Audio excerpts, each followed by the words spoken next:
You must alter course and go back to the Indian Ocean immediately. If you don't obey my order, you will be targeted. ক্ষেপণাস্ত্র তাক করতে Hormuz থেকে পালালো মার্কিন যুদ্ধজাহাজ। Hormuz প্রণালীতে প্রবেশের চেষ্টা করে ব্যর্থ হয়ে ফিরে গেছেন যুক্তরাষ্ট্রের দুটি যুদ্ধজাহাজ, এমন দাবি করেছে ইরান।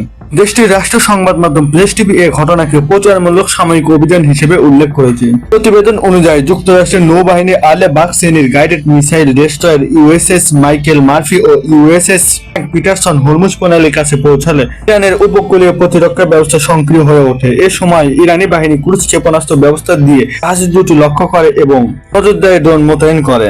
একটি সামরিক সূত্রের বরাতে দাবি করা হয়, মার্কিন ডেস্ট্রয়ার দুটি সম্পূর্ণ ধ্বংসের মাত্র কয়েক মিনিট দূরে ছিল। পরে তাদের পথ পরিবর্তনের জন্য 30 মিনিট সময় দেয় এবং জাহাজগুলো দ্রুত সরে যায়। প্রেস টিভির দাবি, শনাক্ত হওয়া এড়াতে মার্কিন বাহিনী ইলেকট্রনিক ওয়ারফেয়ার কৌশল ব্যবহার করেছিল। এর মধ্যে অটোমেটিক আইডেন্টিফিকেশন সিস্টেম বন্ধ রাখার মতো পদক্ষেপ ছিল। তবে ইরানের রাডার ও উপকূলীয় নজরদারি ব্যবস্থার মাধ্যমে পুরো সময় জাহাজগুলোকে ট্র্যাক করা সম্ভব হয়েছে বলে জানানো হয়। Islamic Revolutionary Guard Corps IRGC জানিয়েছেন, হরমুজ প্রণালী তাদের পূর্ণ নজরদারি আওতায় রয়েছে এবং এ অঞ্চলে কোনো গোপন অভিযান অকার্যকর। সংস্থাটি মার্কিন জাহাজগুলো পিছু হটার একটি ভিডিও প্রকাশের কথা উল্লেখ করেছে। ইরান আরো দাবি করেছে, ইসলামাবাদে ইরান ও যুক্তরাষ্ট্রের মধ্যে চলমান আলোচনার সময় এ ঘটনা ঘটে, যা পরিস্থিতি আরো তাৎপর্যকর করে তুলেছে।